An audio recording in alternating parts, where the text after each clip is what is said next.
Welcome Golfin fans to this evening's Golfin Facebook Live special, during which we are going to be focusing on strength and conditioning, or SNC, with our guest Laura Wake. And Laura is currently the Head of Athlete Development for the Derbyshire Institute of Sport and was a Commonwealth athlete running in the 400 metre hurdles. For those of you that don't know me, my name is Sam Carr and I am one of the resident golfing coaches, providing coaching content and of course working with golfing clients all over the world.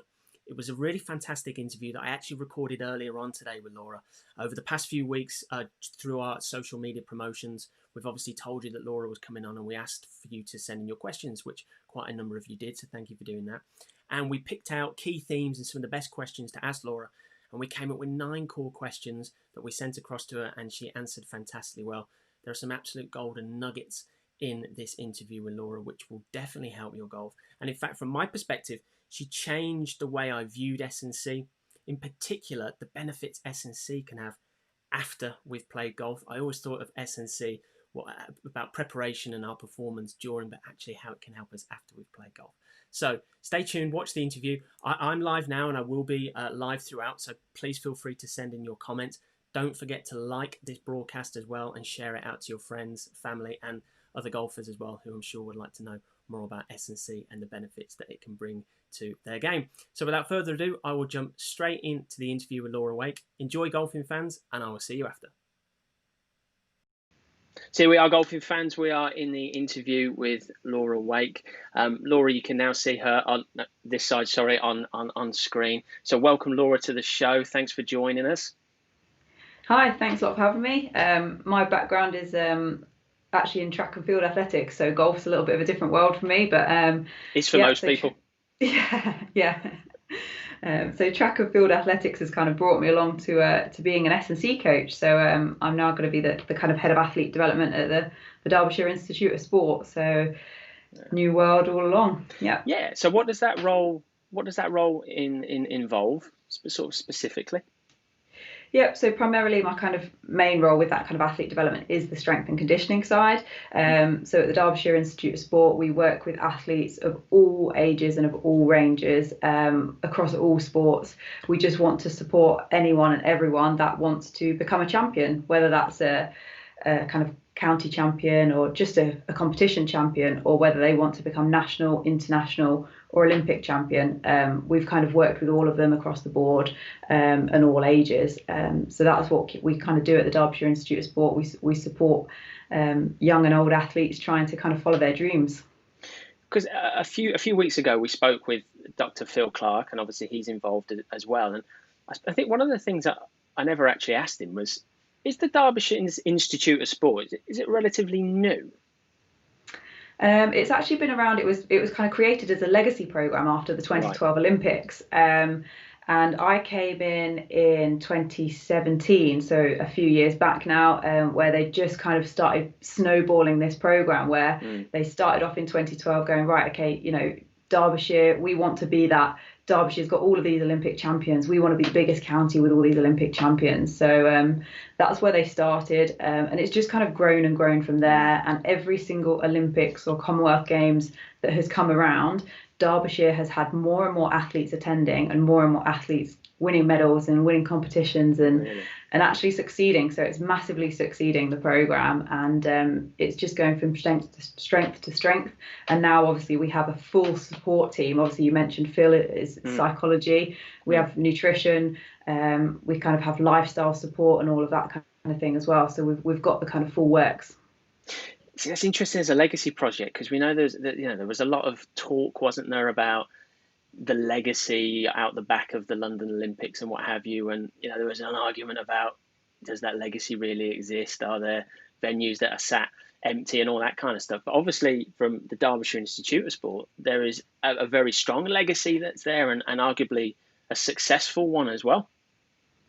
Yeah, absolutely. And I think you're right. Everyone has kind of split off and done their own little things. Obviously, there's a lot of focus on London and what was done with the venues and all the facilities and all of the hype at the time. But I think it did massively inspire so many people to really see where they can get to. And we've certainly found that there's so many athletes out there that want the support and they want some help and they want some guidance, but there's not very many places for them to turn to unless you are on one of the kind of world-class performance programs. That support isn't very readily available, so we're trying to reach out and get as many people as we can and actually bring them on that journey, because there's so much to be gained from that kind of journey in sport. It can do so much for you from every aspect. It's awesome. It's an awesome project that you guys are involved with. So what we've done, Laura, as you know, when we've been in touch over the past week or so, couple of weeks, a few of the Golfin fans, followers on Instagram, and I've also had some personal messages, have sent in some questions. So I've shared those questions for you. So we've got 9 questions, and we're going to try and get through them all. We'll see where the conversations go. And for the viewers watching, I'm going to flash up the questions on the screen as we go through them. So we might as well get stuck straight into it, really. Question 1. It's a question that was asked by a few people, actually. I think it's a really intriguing one. So we're gonna ask you to indulge a little bit and tell us about your experiences. And that question 1 is, what was it like to compete at the Commonwealth Games? Yeah, I love being asked this question, because I think this is where my whole career kind of snowballed out of, really, is my sporting background and my love of competing, my love of sport. And as a kid, I was okay at sport. I was, fairly athletic, so I could kind of get by in all the sports teams. And then eventually athletics, I just kind of took off at it, and I was like, actually, I'm all right at this. And yeah, obviously, kind of going through the age groups and everything else, I was getting selected for more teams, and which was a little bit touch and go as well. I actually only ended up being else couldn't go, so it was really kind of lucky that I did get that space, and obviously a home Commonwealth Games as well, even better. So it was absolutely fantastic. I mean, it was my first experience of a multi-sport event.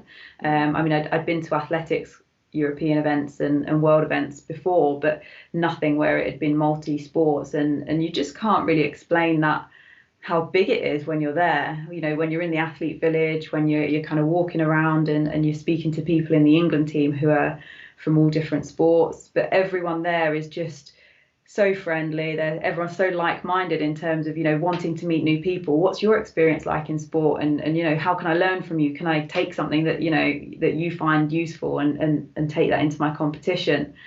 So from that perspective, the environment and the feel of it was just something else. It's like being on a million holidays all at once, and and then the actual kind of the competition itself, the nerves. Everyone gets nerves, and it's something someone a long time ago once told me, actually, it's not nerves, it's excitement. It's doing what you love, and relish it and enjoy it. So stepping out in front of all those people and the noise and the track and everything was just absolutely fantastic. And all that adrenaline just makes you run harder than ever. And yeah, it was an absolutely brilliant experience. I did pretty well. I obviously didn't get through to the final, didn't win any medals, but for me, I was pretty happy, and I put out a very good performance on the day, which I suppose is all anyone can ask for, really, is do what you can on the day and enjoy it. And it was the 400 meters, your event. 400-meter hurdles. So just that added little bonus in there of the hurdles to get by. I think for mortals like myself, I think I look at the hurdles and I think, how do you just get over a hurdle full stop? But how do you do it at the pace? I guess it's just something you've developed over the years. But is it something that you're conscious of when you're running?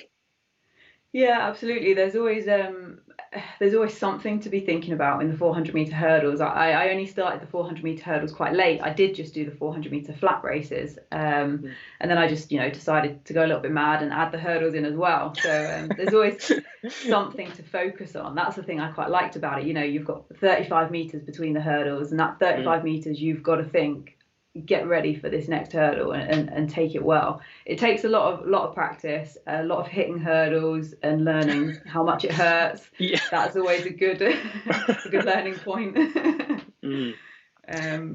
Do you have an overarching a memory, something that sticks with you from that event? Being at the Commonwealth Games, I mean, just is there something that you really carry with you? Do you know what? I think it's seeing my family, afterwards. You know, you're kind of walking around the stadium, and you're walking kind of up through the stand and through the crowds. And I mean, there's all these kids there. They have no idea who you are, but because you're in kit, they're going, "Oh, can I have your photo? You know, can I stand and have my photo with you?" So you get that lovely kind of feeling of, you know, that all these young kids there are kind of hopefully being inspired by you. And then, you know, I just saw my family, my nieces, my mum and dad, and you know, it's just that seeing them all come up there and with their faces painted and everything. It's just, you know, it's just amazing, that sort of feeling. I can only imagine that. It sounds awesome. Yeah. What's it like stepping out into an arena so full of people? It's something that, you know, hardly any of us, you know, and none of us really will ever do it. You've done it. What's it like? Do you hear it? Do you feel it? What's it like? Yeah, all of that. You hear it, you feel it, and I think the overriding thing that I remember walking out is feeling just a massive surge of energy, adrenaline and energy in my body, and I just thought, wow, like I can use this, like, you know, it's going to drive me. So yeah, it was brilliant, kind of walking out and feeling that, but then at the same time you've kind of got to go, okay, I've got a job to do here, you know, focus on how my start's going to look. Am I going to get over the first hurdle? You know, you don't want to mess up at the same time. But yeah, the noise was just incredible. It just runs through your body. It really does. Yeah. How long did it take for you to come down from it? Was it an instant crash, or was it days or weeks, or what was the sort of it kind of, yeah, it kind of comes and goes. Really, like, obviously you've got the instant straight after the competition. You know, you look at your results, and it would have been nice to make the final. Obviously you get that little bit of a I want to go and do it again, and but you know, I've just missed out on the chance. And you have a bit of a come down then. But then, you know, you're back in the village, you've got that buzz about the place again. And I think the biggest kind of come down is once it's all over, you travel home, and the kind of 2 or 3 days after, when you're like, okay, there's no one to go to breakfast with, or there's no one to go and sit in the kind of athlete lounges with, or, you know, I can't go to the track and just go and watch some racing, I can't go and watch the swimming, I can't go and just find someone to talk to. And yeah, you do get that kind of competition blues, I suppose it is, the few days afterwards. So it does take you a while to adjust back in, but I think everyone, you know, sporting wise, you have a major competition, you do have a 2-3 weeks where you kind of come back and just, you know, take a bit of time and kind of get ready to build back up into another training block again. So yeah. Awesome. Okay. I mean, I think we could probably talk to you about that for the entire interview, but obviously we've got the other questions, but that's awesome. Yeah. Thank you for your insight on that. Right. S&C, strength and conditioning questions. So one of the things we try to do with these, the Golfin Facebook Live series, is go back to the ABCs of knowledge, because there's so much in the world of sport, especially in the world of golf, but in the world of sport in general, there's so much jargon thrown around, complicated words, stuff that we see, but what do they actually mean? So question 2, and it did come in a couple of times, what is S&C, and is it important? Yeah, I mean, it gets asked a lot, exactly as you say with golf, same with S&C. There's a lot of kind of, you see a lot of these big kind of Instagram gurus and all the rest of it that are kind of floating around, and it's just kind of knowing what is it and why do I need to use it. And for me, S&C is simply the tools and the processes that can help you do your sport for longer, or help you improve your performance at sport. Just basically keep you doing what you love. And that can come in a massive variety of forms as well. So the main purpose of what I try to do with athletes is keep them doing their technical sessions. So if I had a golfer come in, you know, how do we keep you getting back out there day after day without kind of breaking down in your body, and trying to get those kind of little performance gains where we can. So it's all on a very kind of individual basis, and particularly something that we do at the Derby Institute of Sport is we actually look at everyone as an individual, regardless of them all being swimmers or all being a badminton player. We go, okay, how does your body move? What does your body need? How do we best support you? So, for example, some of the things that we do use in strength and conditioning, particularly, we can do kind of end stage rehab work where we start to integrate back into normal training. So that's one kind of key area that we use. Another one potentially is flexibility and mobility. A nice kind of golf example might be someone who's not got enough kind of thoracic rotation, spinal rotation, or hip mobility rotation. So actually we need to spend a bit of time loosening off those muscles and getting a little bit of strength in that real end ranges of position to be able to, better the performance when you get out there. So that's some examples. I suppose another example from a kind of more team sport is maybe a fitness element. We take the guys out running and do running sessions with them to kind of build up their kind of cardiovascular systems. So it's basically a massive toolbox of things that you can dip in and out of that are going to keep you playing for longer or slightly improve that performance where we can. Mm-hmm. So it is very important then.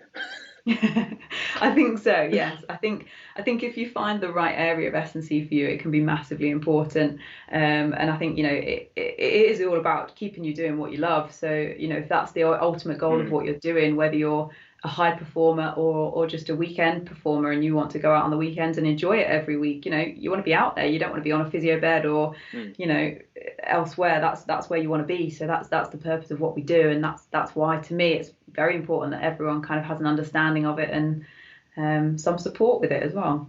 Okay, fantastic.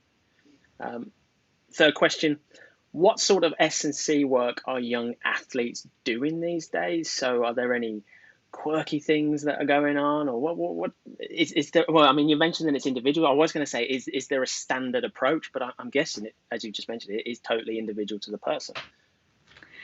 Yeah, it's quite a tough one to answer, because it would be so nice to say to everyone, here's 3 or 4 things, this is what you do, and that's it, that'll make you better. That would be great, and it would make my job a lot easier. It would be great if we could do that.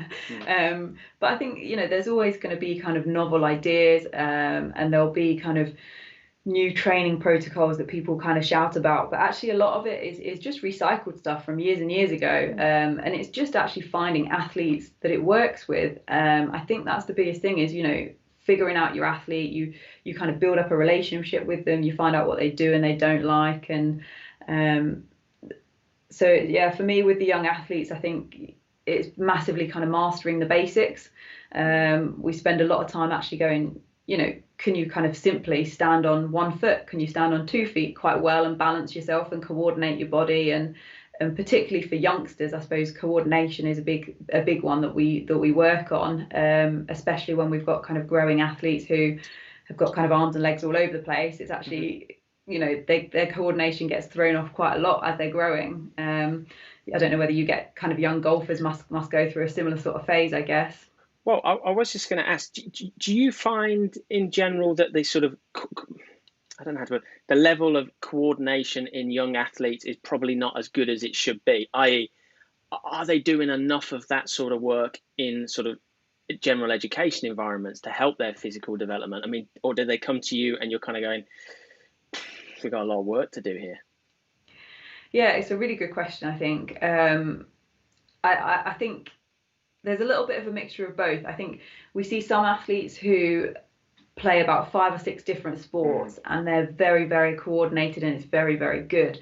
Or we get kind of some athletes who have just done kind of one sport and obviously don't get anything else through school, who actually, they might be very good with a racket in their hand, but as soon as you put a ball at their feet or try and say, okay, I want you to hop on this specific marker, they can't do it and they can't control their feet to land where they want to.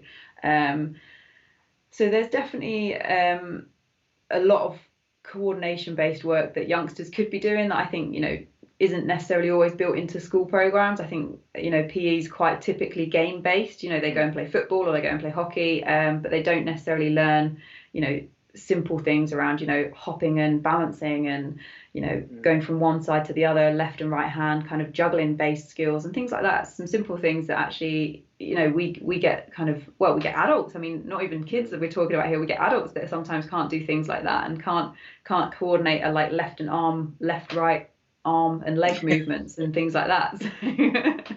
Really? Okay. Yeah, absolutely. Yeah, I think a nice example of it is running drills. Because obviously my background being running, I use a lot of running drills to challenge athletes and things like this, and say, rather than doing left leg, right arm, we try and do right leg, right arm, and things like that. And actually, I'm lost already. Yeah, it seems like either going across the body or on the same side of the body, and it's actually, you start to see their brains really switching on and working. Everything slows down for them to try and figure it out as they go. And I mean, like I said, like even adults, you get adults that go through that phase as well of actually, I've not really had to think about this before. Everything, you just kind of go on autopilot a little bit. So I think that's probably our biggest one, is we do, mastering those basics of actually, simple coordination patterns, simple body movement patterns, all the mobility work, all the basics that you need to be able to move on to something in the kind of as a foundation phase for the later years, I guess. Okay, fantastic. Next question, moving into, I guess, a little bit more golf related, but how can the average club golfer use S&C to help their game? So when I say average club golfer, generally, don't mean to cause any offence to anyone out there, the average club golfer is generally a male, generally someone who's a little bit older, usually around the sort of 50 years of age mark. That would be the average typical club golfer. So is S&C something they can access, they can use, and how could it help them?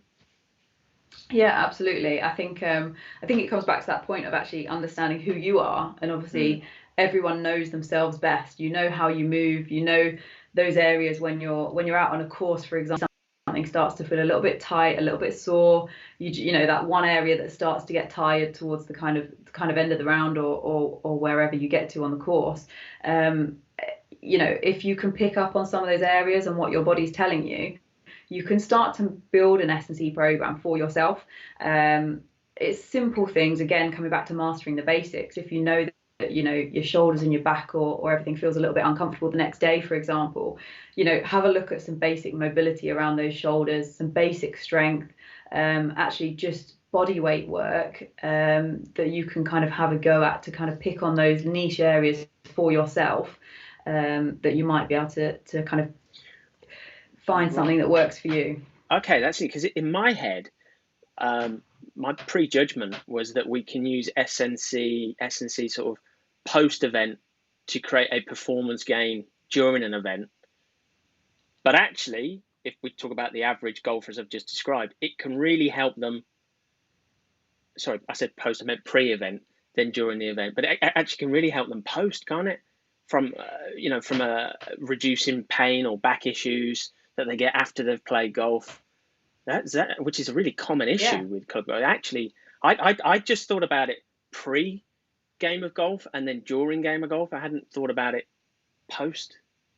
Yeah, absolutely. I mean, it's just those different little aspects of it. Obviously, a warm-up is a massive component to everyone, isn't it? But I think on the long term is actually just listening to your body, picking up on those areas, like you're saying, if everyone gets a little bit stiff in their backs and a little bit, if you feel it's your hips, maybe, for example, or whatever that area is, spend a bit of time, on a regular basis, just chipping away at it.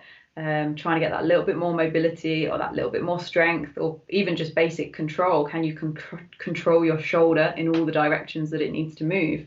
So yeah, absolutely, there's a place for it kind of before, during and afterwards. So yeah.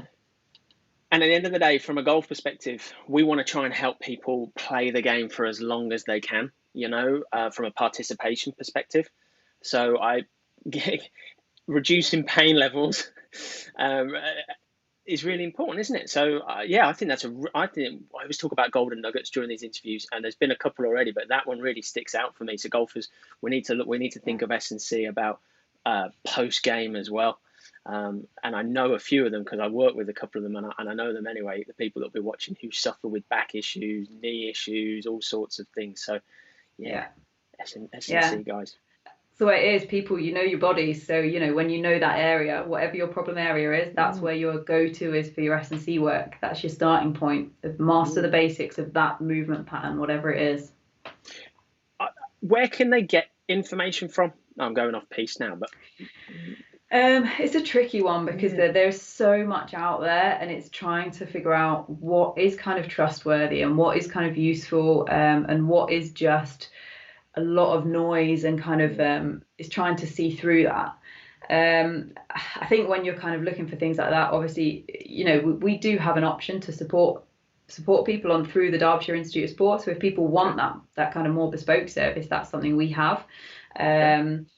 But I suppose if you're just looking kind of generally kind of trawling through the internet, I guess what I'd try and look for is the simple stuff. Anyone who's posting body weight exercises, they're probably ones who know what they're kind of looking for, because that's your starting point. You need to control your body weight to start with before you start adding weights, before you start adding Swiss balls or anything else crazy.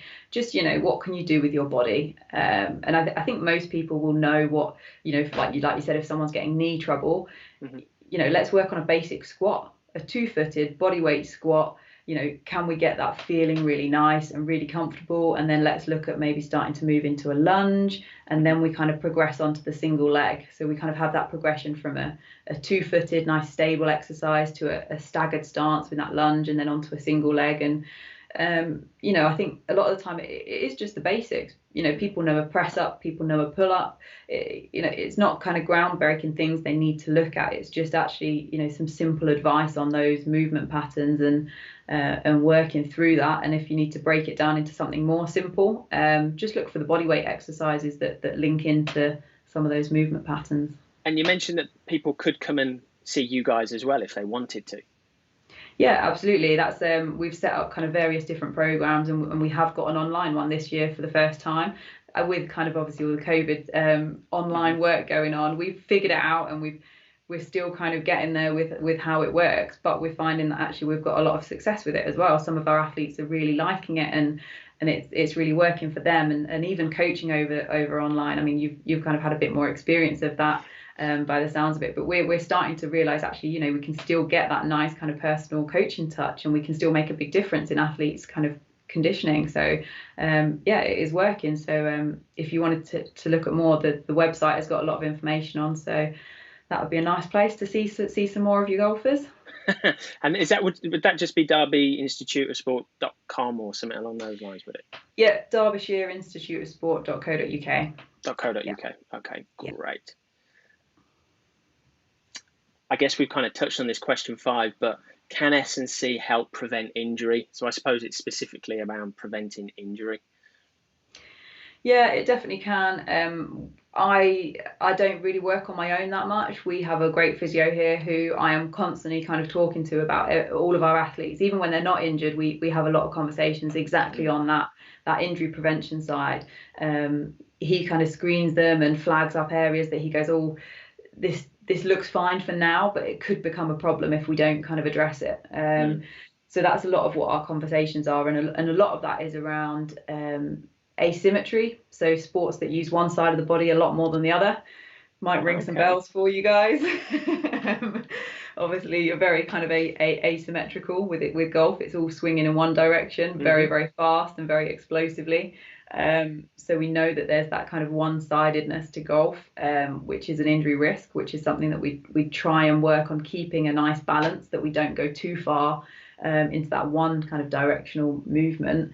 And then the other thing is that kind of repetitive movement as well. How many times do you swing a golf club? It's a lot.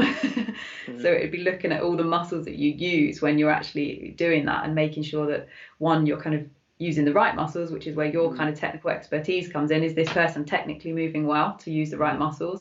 And if they're not, are they overloading an area that actually might cause a problem in further down the line? Is it going to kind of overload a muscle that's not strong enough to do it, for example, which is where we come in and actually strengthen up the right muscles so that they can use those muscles, potentially do a bit of mobility so they can get in the right positions to use the power that they've got and things like that. So there's a lot of injury prevention work that we can do alongside a nice physio. Yeah. So golfers, let's think. So I just think it's really important from a golf perspective, because I think most golfers will interpret S&C as I've said before, sort of in the gym or whatever before the benefits, working on it before, so you get benefits during the game. But I say what I'm picking up, guys, is that there's a lot S&C can do for you afterwards. So it will help you reduce injury, it will help you reduce aches and pains. Yes, it will help you play better golf, but it's going to help your health and well-being, keep you playing longer, get rid of the niggles, get rid of the back pain, which will help you play better, but it will help you play longer as well. I think that's really important. And it's probably a bit of a, would I be right in saying, do you think there's a stigma attached to S&C? That S&C is sort of in the gym, like pumping iron, and it might be, but might not be dependent on the individual, right? Yeah, it absolutely massively. It has got a stigma around it, and for those that aren't kind of in that S&C world, and I mean, even for me, it's quite unusual to have female S&C coaches. It's still like, there's not very many of us, so it is a bit more of a kind of man's world of these kind of big guys lifting weights. But actually, it covers absolutely anything. And to be honest, you can do S&C without a gym. You don't need a gym to do it. It's just basic conditioning of your body. So if you get nice and strong doing all of your own body weight work, that is just as good, if that's the right thing for you, as going in the gym and lifting weights. Obviously, what you guys are lifting in terms of your sport, it's not massively heavy. I mean, golf clubs aren't excessively, 50 odd kilos, 60 kilos or anything like that, but you have to move it very, very fast and very, very explosively. So actually, doing some more body weight stuff, conditioning those little muscles, like we said, to stop the kind of repetitive injuries or things like that. But then also doing some speedy stuff as well, just body weight, quick movements to try and increase that speed and get that nice little snappy movements that's hopefully going to help improve your game. So there's a whole range of stuff that you can do for S&C. And I think you hit the nail on the head really with saying that it improves health and all round, well-being really. There's so many areas to it. It's just understanding how it works best for you and what it can do for you and how to tap into that. All right. Awesome. Next question. What makes a good warm-up routine? So this one, I think it's actually, this is probably one of the easier questions to answer, I think, when I read this one, because I think I have kind of a go-to in my head of, building a warm-up for someone is, we go through a set kind of process. And the first process for me, no matter what the sport is kind of identifying the movement patterns that we're going to be doing.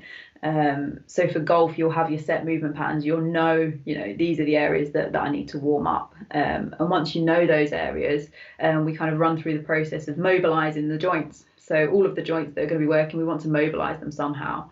And then there's different tools that you can use to do that mobilization, depending on the person and depending on which kind of movement they respond to. So for example, with that mobilization, we can use foam rollers. I'm sure everyone's seen foam rollers and various different tools that you can do for self-massage. Absolutely. Yeah, so you've got all these kind of funky little tools now, haven't you, as well, for foam rollers, little kind of balls with spikes on and all sorts. So that's one tool that you can use to mobilize. Another one is static stretching. Another one is slightly more active stretching, but that's kind of what we generally class as mobilization, is where we're focusing on a key joint area and trying to increase the range of motion that we've got there. So if you've got a little bit of a jammy shoulder that gets a little bit stuck and you want to loosen it off, that's your kind of go-to, mobilize it, get the joint moving, first port of call. Once we've done that, we'll then move on to some activation work, which is the same sort of thing, same muscle groups and things that we want to be looking at, but we want to start to switch all those muscles on. We want to get them switching on and switching off and being able to control them as well. So kind of looking at kind of contracting muscles, basically. So that's the next step. And again, that potentially is quite isolated. We look at just the shoulder, just the hips, or just the torso in terms of rotation, potentially. So we activate and we start to get those muscles moving. And then the last one comes back to what we were talking about earlier, and coordination and linking patterns together. So once you've loosened off that shoulder, got a little bit of rotation in the spine, actually, can we link everything together? Can we go through some swing patterns, for example, that works as a kind of integrated movement that we finish off our warm-ups with? Or potentially, a lunge with a rotation, for example, something that's going to use the whole body and just link a little bit of coordination together, getting your body ready in terms of linking the leg power into upper body power, and transferring those kind of movements. So that's my kind of go-to process for warm-ups, is mobilize the joint, activate some muscles around it, and then link that into a whole body movement pattern. And is a warm-up something that you would, I don't want to put words in your mouth, but something that you would recommend anybody does before sort of participating in sport? Yeah, I think it probably is. I think that it's not just from the physical benefits either as well. So I think there's kind of like the psychological benefits of it, where actually, you're putting yourself in a nice headspace. And even for those that aren't looking to perform really, really well, for those of your guys that love golf just to chill out and just to enjoy it and for the love of the game.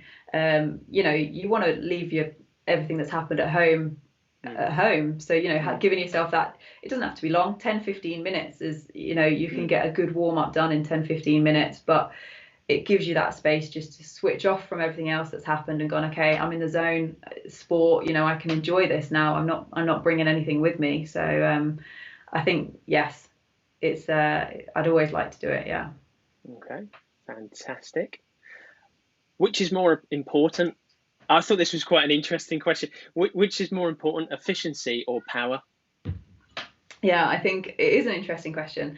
I think a lot of athletes kind of question, you know, that balance between strength and conditioning. And I think this is a similar sort of question in terms of, you know, is it better for me just to get really, really strong, or is it better for me to be really coordinated and really balanced and all of that kind of stuff? And I think they go hand in hand, really.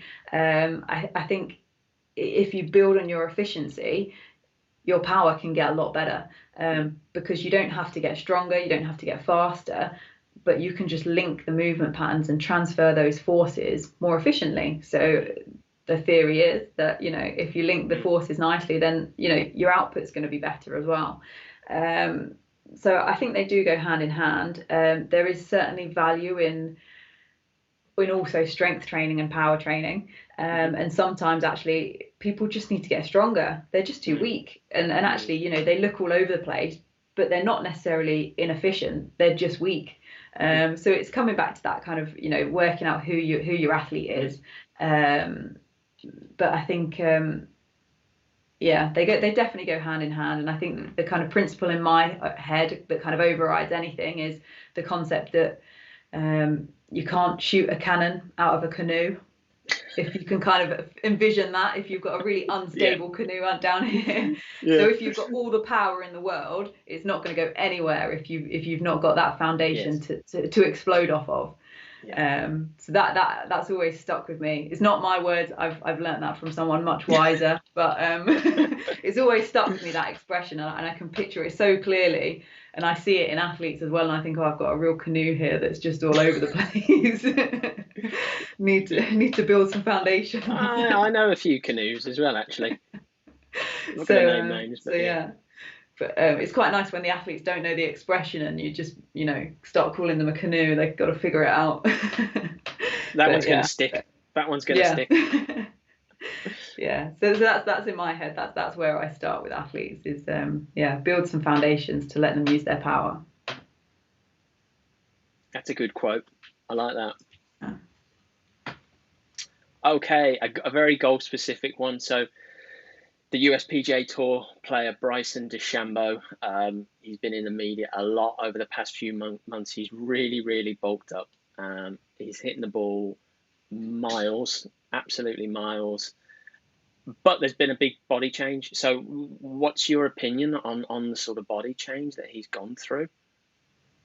Yeah, so I think we spoke earlier, and I said it was one of my comments on golf is that there does seem to be a big kind of range of body shapes and sizes in golf. There's not necessarily the taller the better, the shorter the better, and things like that. So there is a big range, and I think it varies from sport to sport. But for golf, I think, you know, so long as the functionality is still there, I think body size, you can kind of get away with, you know, whatever shape or size you are. I think it all comes down to that functionality. I think very often when you get athletes that bulk up very, very quickly, they really tighten up, and they can't really move that well anymore. And you see that quite a lot in, I'm going to use athletics because it's obviously my go-to and I know it. And you see these athletes that bulk up and get very, very heavy and strong, but actually they just get slow. They've built all of this strength and they're so strong, but they can't unleash it quick enough.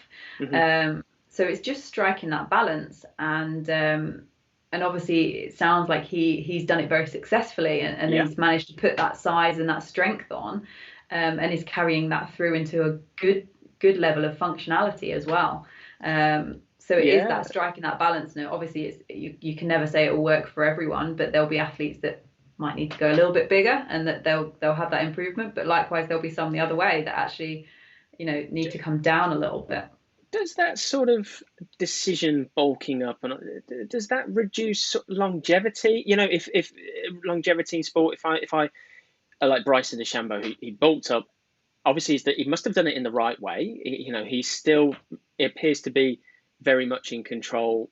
Yet the speed, the numbers that he's producing are off the chart. It's still an extremely dynamic move. But is there a risk when you push the body too far? It might just snap. Yeah, absolutely. And particularly, like you're saying, if he quite quickly got very big, your body has to cope and adapt with that as well. So obviously, muscles, joints, and bones all kind of grow and develop at different rates. So quite often you can kind of have muscle development without necessarily the tendon development around it. So sometimes you can kind of cause risks there. With obviously if you don't kind of balance it out as you move into that kind of new body composition. But there's certainly kind of risks with going both ways. Whenever you kind of change your body shape like that, there's a very heavy nutritional demand on it and a very heavy physical demand as well. I mean, to bulk up like that, he would have been putting some serious time into the gym, and it takes that commitment. And obviously there's going to be fatigue elements from that, which obviously he can't carry into a game and can't carry into tournaments as well. So he's going to have to balance his body size when he can't be in the gym all of that time as well. So there is a sort of word of warning, isn't there? Like, don't just go into the gym and start trying to bulk up and doing stuff when really, if you don't know what you're doing, this could be quite detrimental to any sort of performance level here, couldn't it? Yeah, there's real element of striking a balance with it. It's very hard to do that sort of thing well, and we see it all the time, and often we actually see it in the opposite direction. We have kind of athletes in weight management categories like boxers, for example. All your fighters, obviously they've got the weight categories to try and get in, so they try and trim down really quickly, and obviously we get issues with that. But yeah, occasionally we are looking at kind of put size on athletes and get them bigger, or potentially go up a weight category if they're fighters. So it's just trying to manage that really well. And obviously we have a nutritionist. She's a dietitian. She's a registered dietitian. There's a difference as well. So if you are thinking of doing it, have a look for a registered dietitian, as they will be the best ones to advise you on how to do that well and how to make sure you're eating the right things to kind of fuel your body and help it repair after these kind of very damaging sessions, obviously in the gym. Okay. Right, we got there. Last question. Then you can take a breather. What are your top S&C tips for the average golfer? I think the biggest one is to have an open mind. I mean, we've talked a little bit around, you didn't realize some of the things that I was going to say about actually you can use it for this or use it for that. And actually, not kind of think of that stereotypical strength training as being in the gym, and keep an open mind as to some of those different aspects that could help you. And also that obviously not everything is going to look like a golf swing. If you step into an S&C session, it's not all going to look like you would expect a golfer's movement patterns to look. So just keep an open mind on that front. And then I suppose it's just mastering the basics.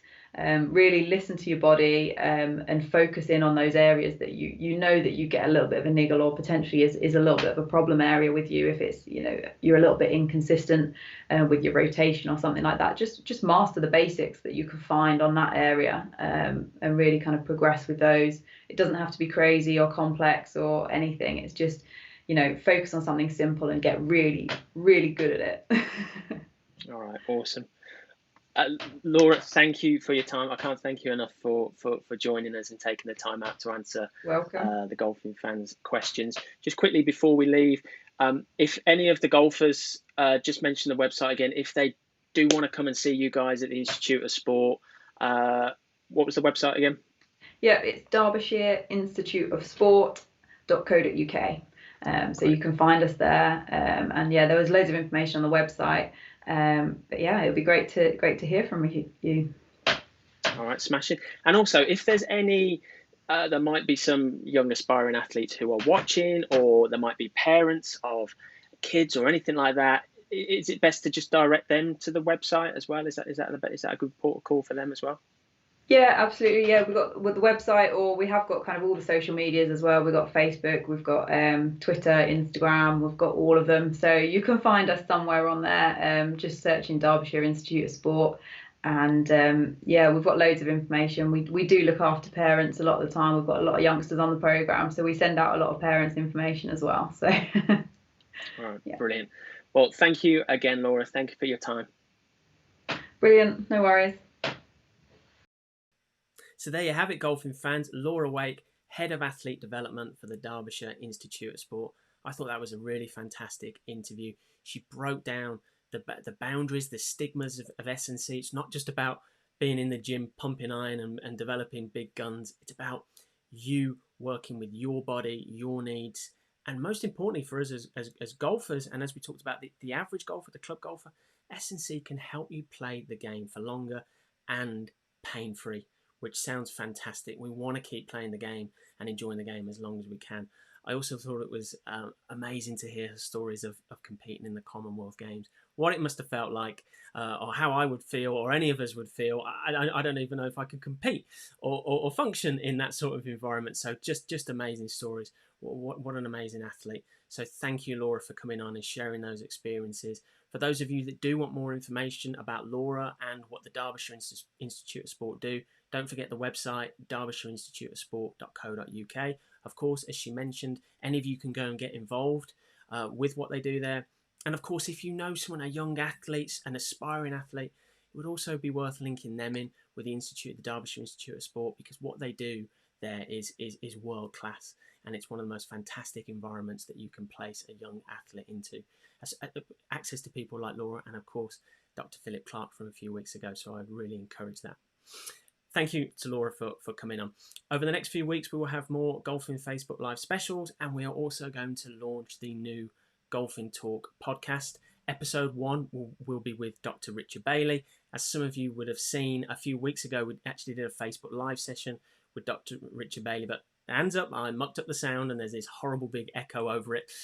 However, Dr. Richard very kindly said he would come back, and we recorded the first Golfin Talk podcast, and that was brilliant. Lots of fantastic information in there, and some quite controversial information for all you golfers as well. For more information about golfing and everything we do, please feel free to check out the Golfin social channels. You'll find us on Facebook, Instagram, Twitter, and LinkedIn. And of course, visit the website golfin.club. We will see you soon. Thank you as always for watching. Stay safe, keep playing golf, and happy golfing.